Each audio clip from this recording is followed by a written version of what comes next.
Section 3.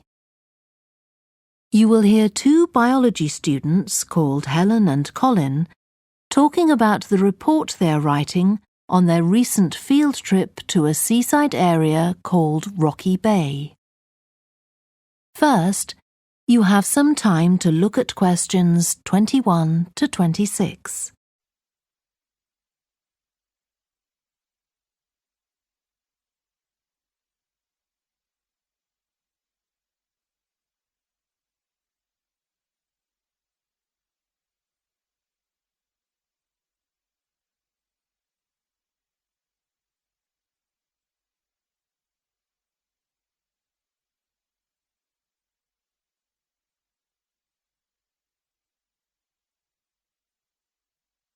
Now listen carefully and answer questions 21 to 26. I've brought my notes on our biology field trip to Rocky Bay, Colin, so we can work on our report on the research we did together. OK. I've got mine too. Let's look at the aims of the trip first. Right. What did you have? I just put something about getting experience of the different sorts of procedures used on a field trip. But we need something about what causes different organisms to choose particular habitats. I agree. And something about finding out how to protect organisms in danger of dying out. In our aims? But we weren't really looking at that. I suppose not. OK, now there's the list of equipment we all had to bring on the field trip. What did they tell us to bring a ruler for? It was something about measuring the slope of the shore. But of course we didn't need it because we were measuring wind direction and we'd brought the compass for that. But not the piece of string to hold up in the air.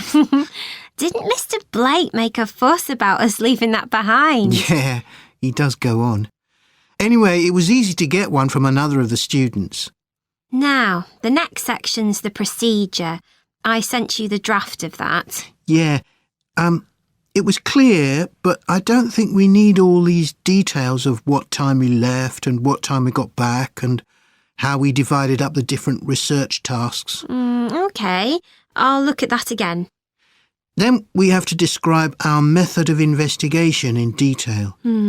So let's begin with how we measured wave speed. I was surprised how straightforward that was. I'd expected us to have some sort of high-tech device, not just stand there and count the number of waves per minute. Not very precise, but I suppose it was good enough. But the way we measured the amount of salt was interesting. In the water from the rock pools? Yeah. Oh, I wanted to check the chemicals we used in the lab when we analysed those samples. Was it potassium chromate and silver nitrate? That's right. OK. And we need the map of the seashore. You just left that to me. And I had to do it while the tide was low. Well, that was OK, but the place I started it from was down on the beach. Then I realised I should have gone up higher to get better visibility, so I had to start all over again. But at least I'd got the squared paper, or I'd have had problems drawing it all to scale. Yeah, it looks good. We could get a map of the region off the internet and see if we need to make any changes. I had a look, but I couldn't find anything. But you took some pictures, didn't you? Yeah, I'll email you them if you want. OK, I'll make my amendments using those. Then I can scan it into our report. Great! Before you hear the rest of the discussion, you have some time to look at questions 27 to 30.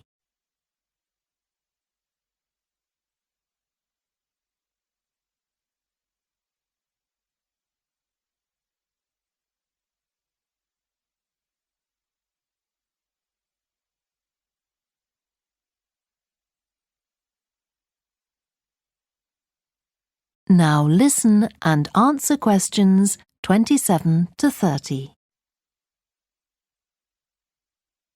Now, when we get to our findings, I thought we could divide them up into the different zones we identified on the shore and the problems organisms face in each zone. So for the highest area... The splash zone? Yeah. We found mostly those tiny shellfish that have strong hard shells that act as protection. But not from other organisms that might eat them, predators. No, that's not the main danger for them, but the shells prevent them from drying out because they're in the open air for most of the time. Right. And since they're exposed, they need to be able to find some sort of shelter or cover themselves up so they don't get too hot. Then in the middle and lower zones nearer the sea, we need to discuss the effects of wave action. Yes, and how organisms develop structures to prevent themselves from being swept away or even destroyed by being smashed against the rocks. I haven't done anything on the geological changes. I don't know what to put for that. No, we weren't concentrating on that. Maybe we need to find some websites. Good idea. I've got the lecture notes from Mr. Blake's geology course, but they're too general. But we could ask him which books on our reading list might be most helpful. Right. OK. Now, I did a draft of the section of sources of possible error in our research, but I don't know if you agree. For example, the size of the sample and whether it's big enough to make any general conclusions from. But I thought actually we did have quite a big sample. We did. And our general method of observation seemed quite reliable. But we might not be all that accurate as far as the actual numbers go. Yeah, we might have missed some organisms, if they were hiding under a rock, for example. I wasn't sure about the way we described their habitats.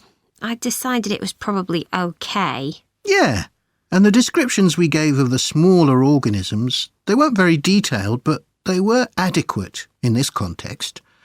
I'm not sure we identified all the species correctly, though. OK, we'd better mention that. Now, how are we going to... That is the end of section 3. You now have half a minute to check your answers.